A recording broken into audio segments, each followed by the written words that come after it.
días a todos. Vamos a referirnos en el día de hoy al tratamiento en el impuesto a las ganancias de las indemnizaciones por cese laboral, concretamente las indemnizaciones por despido y las gratificaciones por desvinculación laboral por mutuo acuerdo. Veamos cuáles son las normas aplicables y los antecedentes del caso.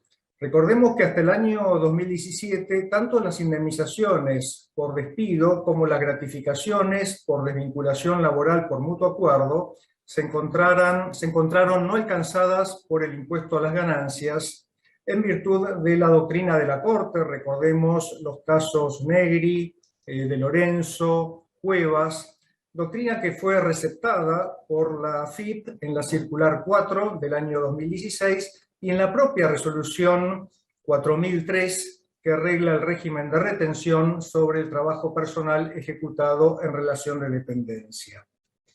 ¿Y con qué fundamentos se consideraron no alcanzadas por el impuesto a las ganancias los pagos derivados de indemnizaciones por cese laboral con carácter general? Básicamente porque no cumplían con los requisitos de gravabilidad que contempla el apartado 1 del artículo 2 de la Ley del Impuesto a las Ganancias, esto es la teoría de la fuente aplicable a las personas físicas, personas humanas actualmente, conforme al nuevo código, y sucesiones indivisas.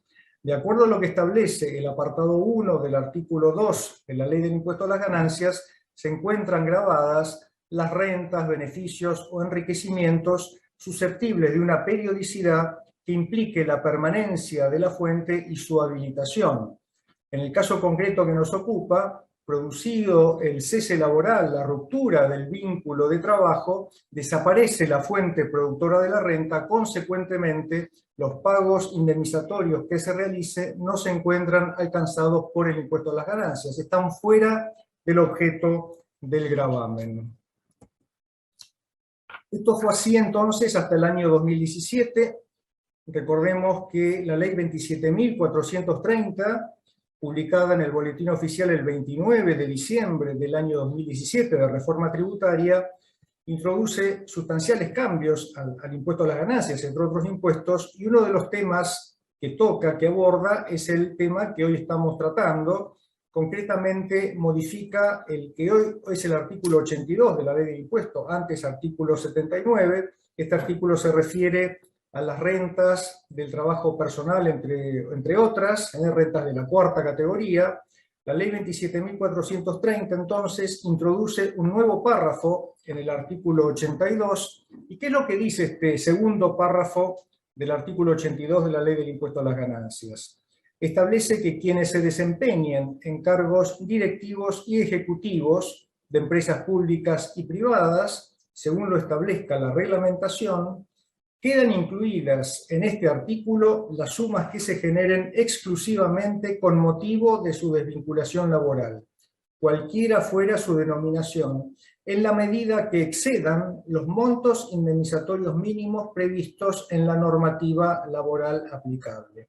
El mismo tratamiento resulta de aplicación cuando se produzcan acuerdos consensuados, básicamente procesos de mutuo acuerdo, artículo 241 de la Ley de Contrato de Trabajo, o retiros voluntarios, entre otros casos. En estos supuestos se encontrarán alcanzadas por el impuesto a las ganancias cuando las sumas que se paguen por estos conceptos superen los montos indemnizatorios mínimos previstos en la normativa laboral aplicable para el supuesto de despido sin causa.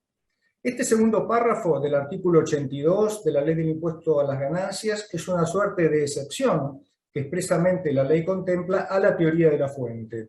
No se requiere entonces periodicidad, permanencia de la fuente. ¿Por qué? Porque expresamente estas rentas se encuentran alcanzadas conforme lo establece la propia ley del impuesto en el segundo párrafo del artículo 82 que estamos comentando.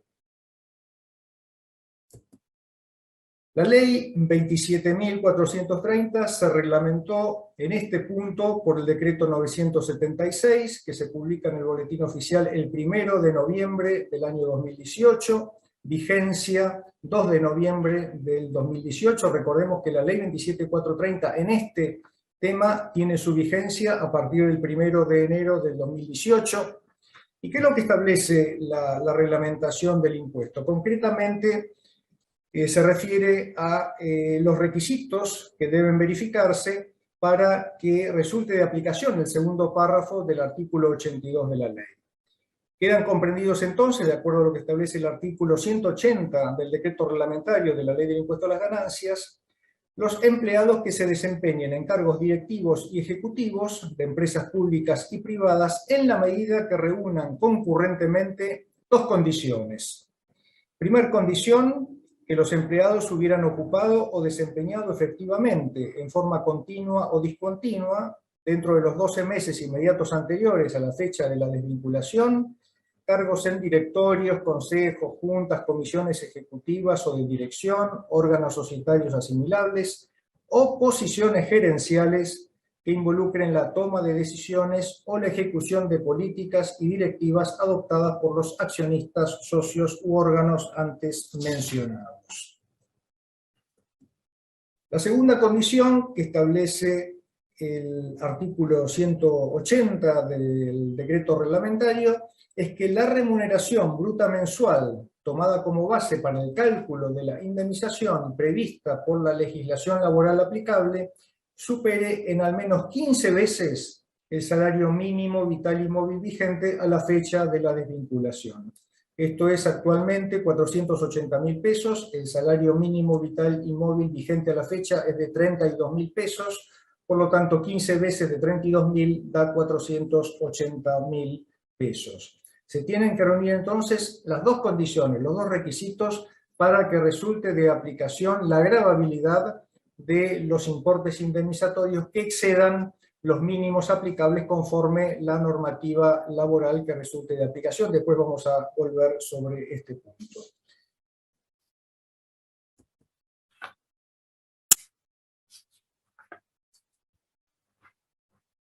El decreto 976 también introduce un artículo en la reglamentación de la Ley del Impuesto a las Ganancias, que es el 181, conforme el nuevo ordenamiento, que establece qué debe entenderse por empresas públicas, y a estos fines debemos remitirnos a los sujetos que están expresamente enumerados en el inciso B del artículo 8 de la Ley 24.156 de Administración Financiera, a nivel nacional, obviamente, o en las normas similares dictadas por las provincias, municipalidades o la Ciudad Autónoma de Buenos Aires.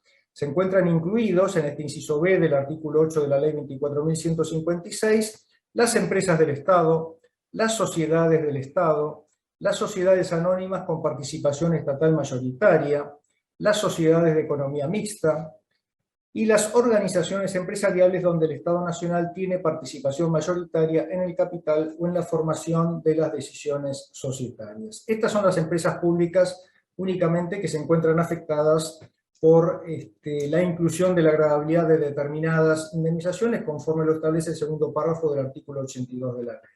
No se encuentran, por lo tanto, comprendidos los empleados que trabajan, por ejemplo, en el Banco Central de la República Argentina, en la Administración Federal de Ingresos Públicos, en los ministerios, etcétera, etcétera. ¿Por qué? Porque tales organismos, tales administraciones no se encuentran comprendidos en el inciso B del artículo 8 de la Ley 24.156.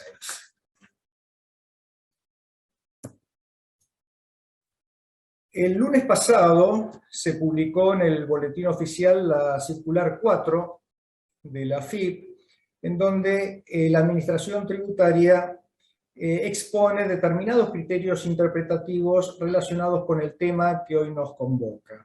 Trata 3 puntos específicamente.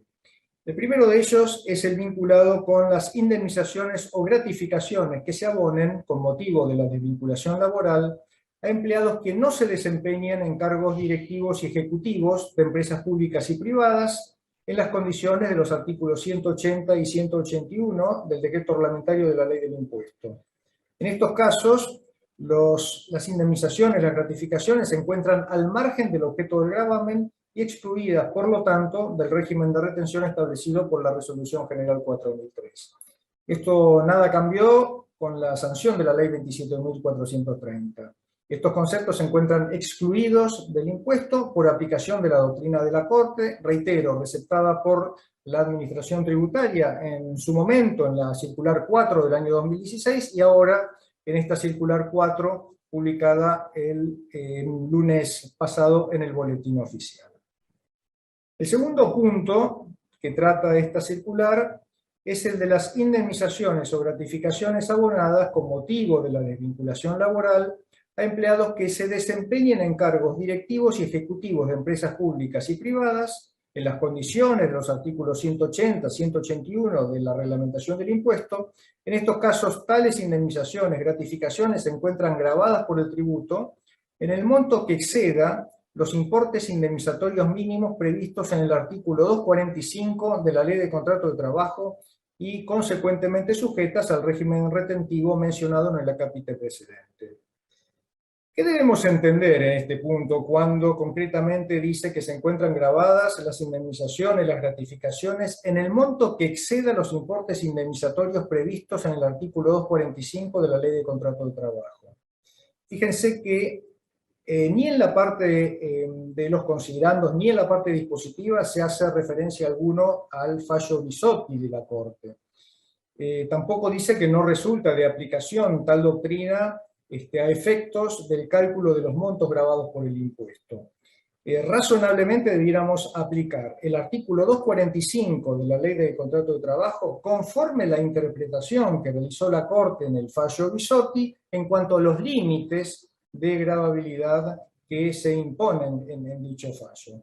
Pero esto no está mencionado en la circular, por lo tanto, queda la duda respecto de cómo debemos interpretar la interpretación del fisco. Haría falta una circular de la circular, de alguna forma que aclare que resulta de aplicación el fallo Bisotti a efecto de determinar cuál es el importe indemnizatorio gravado por el impuesto a las ganancias. No solamente debiéramos aplicar la doctrina Bisotti, sino también todas aquellas normas que de alguna forma complementan lo que establece el artículo 245 de la Ley de Contrato de Trabajo. Por ejemplo, actualmente se encuentra vigente la duplicación de las indemnizaciones con el tope de los 500.000 pesos. Bueno, también debiéramos contemplar, a efecto del cálculo de la indemnización gravada, la duplicación de la indemnización con el tope hoy vigente de los 500.000 pesos. Reitero, la interpretación razonable, en mi opinión, es considerar las pautas de cálculo de la indemnización que establece el artículo 245 de la Ley de Contrato de Trabajo, aplicando la doctrina Bisotti de la Corte y también todas aquellas normas que de alguna forma hacen al cálculo del monto indemnizatorio mínimo, como es por ejemplo actualmente la vigencia de la duplicación de las indemnizaciones con el tope de los 500.000 pesos. De todas maneras, reitero, me quedan dudas respecto de cuál es el alcance de la interpretación que debemos dar a este punto, conforme lo aclaró la dirección en esta circular. Así que creo que sería conveniente que expresamente se aclare este tema, concretamente que se aplique Bisotti y eventualmente también la duplicación de la indemnización que corresponda durante su vigencia con el tope de 500.000 pesos que se encuentra actualmente vigente.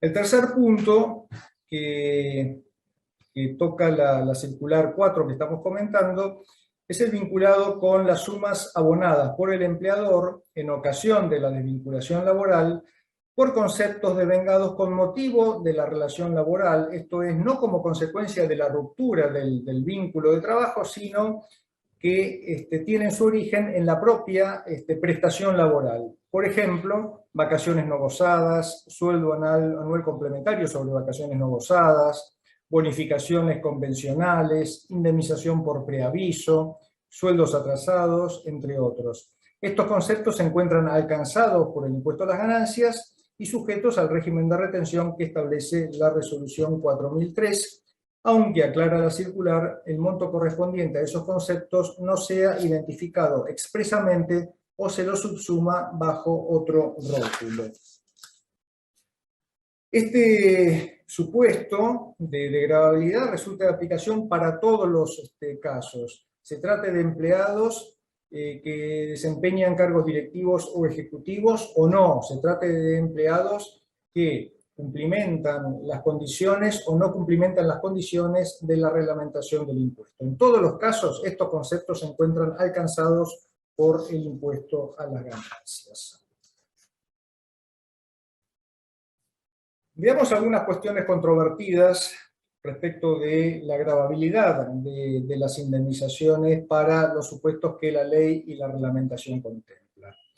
El primer aspecto a tener en cuenta es la definición de los cargos involucrados en la gravabilidad, concretamente los cargos directivos y ejecutivos. La verdad es que no es muy feliz la reglamentación en cuanto a lo que debemos entender por los que desempeñen cargos directivos y ejecutivos. Habla concretamente la reglamentación de las posiciones gerenciales que impliquen la ejecución de políticas, la toma de decisiones. Pareciera entonces que es de central importancia verificar si el empleado es o no gerente conforme el organigrama de la organización. No estarían en principio comprendidos en esta definición los jefes de área, los jefes departamentales, porque no serían cargos gerenciales, reitero, de acuerdo a la estructura organizacional que se trate. Esto es claramente una afectación, una vulneración del principio de igualdad ante la ley que establece el artículo 16 de la Constitución Nacional. ¿Por qué? Porque dos empleados con la misma capacidad contributiva, con la misma indemnización, tendrán tratamientos diferentes en el impuesto a las ganancias conforme se cumplan o no los requisitos que establece la ley y la reglamentación respecto del cargo desempeñado. El segundo aspecto que quiero destacar, que en realidad ya lo comentamos cuando nos referimos a la circular 4, es la aplicabilidad del fallo de la Corte en Bisotti del año 2004. Recordemos que la Corte concluyó que el tope indemnizatorio que establece el artículo 245 de la Ley de Contrato de Trabajo no puede disminuir más del 33% la indemnización que hubiera correspondido de no haber existido el tope, ¿sí? Recordemos que el primer párrafo del artículo 245 establece que la indemnización se calcula considerando la mejor remuneración del último año de prestación de servicios por la cantidad de años trabajados o fracción mayor de 3 meses. Y el segundo párrafo del artículo 245 establece una suerte de límite o tope a esa base de cálculo que está dado por 3 veces el promedio de las remuneraciones del convenio colectivo de trabajo que resulte aplicable al trabajador o a la empresa en caso de que el trabajador no se encuentre comprendido en el convenio colectivo de trabajo. Bueno, este tope indemnizatorio que establece el segundo párrafo del artículo 245 de la Ley de Contrato de Trabajo es el que tiene una suerte de limitación o tope conforme lo ha establecido la Corte en Bisotti. Concretamente, la indemnización no puede ser inferior al 67% del importe que hubiera correspondido de no aplicarse el tope que establece el segundo párrafo del artículo 245 de la Ley de Contrato de Trabajo. Esta doctrina de la Corte, recordemos que la había receptado la propia AFIP en la circular 4 del año 2012, ¿sí?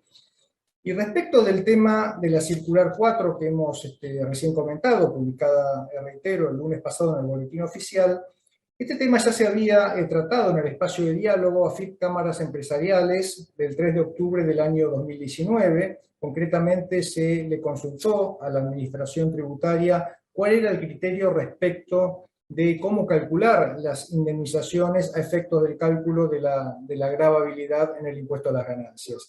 Y ahí la propia dirección había sostenido que las indemnizaciones gravadas eran las que excedían los mínimos previstos en el artículo 245 de la Ley de Contrato de Trabajo. Fíjense que básicamente es la misma redacción que la que utiliza la circular 4 cuando trata este mismo tema que estamos comentando.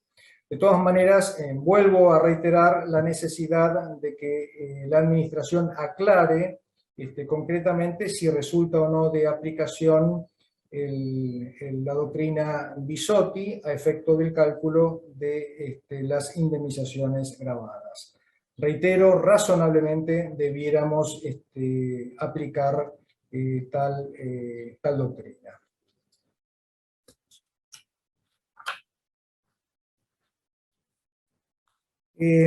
¿Resulta aplicable la doctrina de la Corte anterior a la vigencia de la Ley 27430? Recordemos los casos de Lorenzo, de la indemnización por maternidad, embarazo, artículo 178 de la Ley de Contrato de Trabajo, la causa Cuevas, Miguel Ángel, la indemnización por estabilidad gremial, artículo 52 de la Ley 23.551, el caso Negri, Fernando Horacio, gratificación por desvinculación laboral por mutuo acuerdo, artículo 241 de la Ley de Contrato de Trabajo. Sí, claramente resulta de aplicación, esto lo admitió también la AFIP en esta circular 4 que hemos comentado, en la medida en que los empleados no cumplan con los requisitos que la ley y la reglamentación establecen para la gravabilidad de las indemnizaciones que superen los montos indemnizatorios mínimos que establece la Ley de Contrato de Trabajo,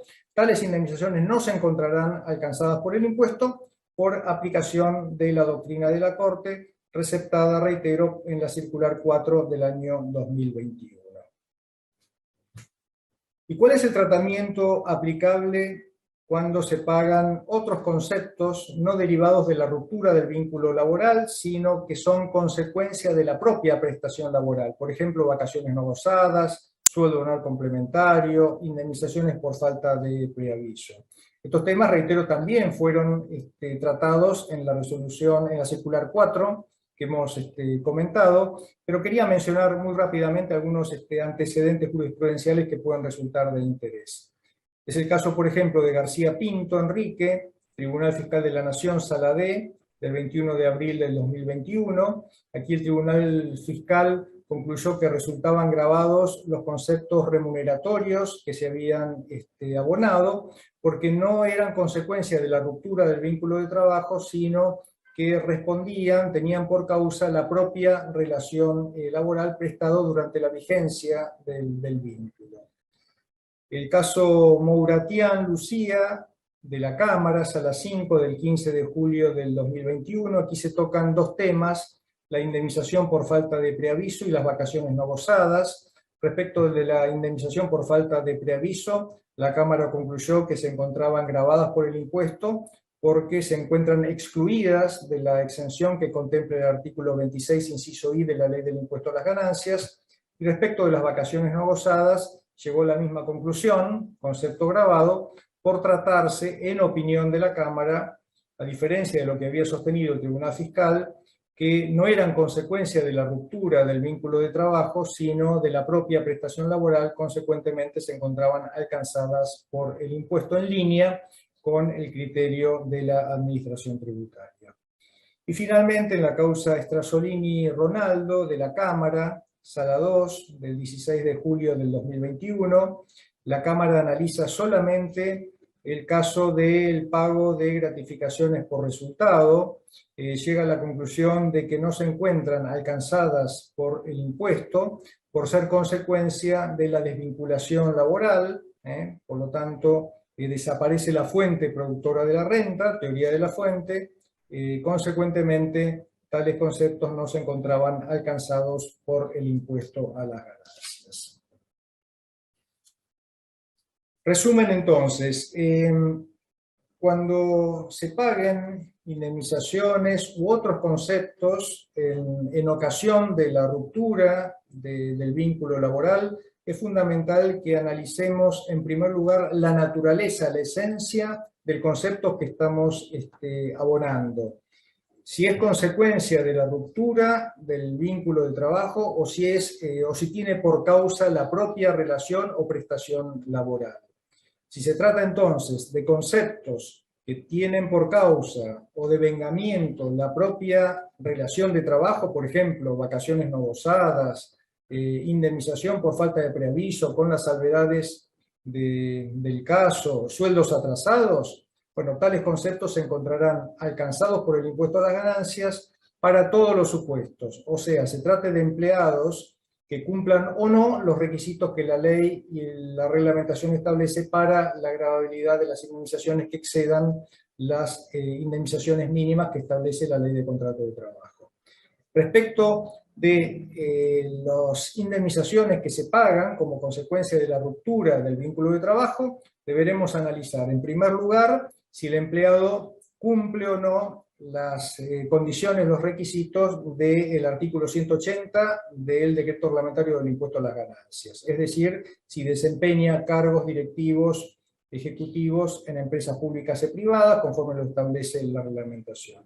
En el caso de que se cumplan estos requisitos, se encontrarán alcanzadas las indemnizaciones que excedan los importes indemnizatorios mínimos que contempla el artículo 245 de la Ley de Contrato de Trabajo, en mi opinión, con aplicación de la doctrina Bisotti. Esperemos que aclare la dirección en el mismo sentido la aplicación de Bisotti en el cálculo.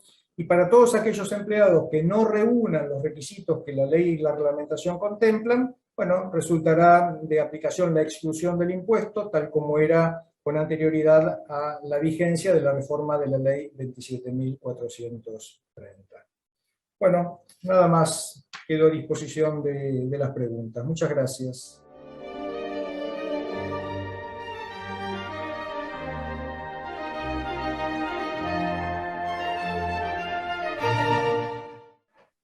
Bueno, tres preguntas. El tope de 500.000 pesos de la indemnización duplicada, ¿tiene actualización en algún momento?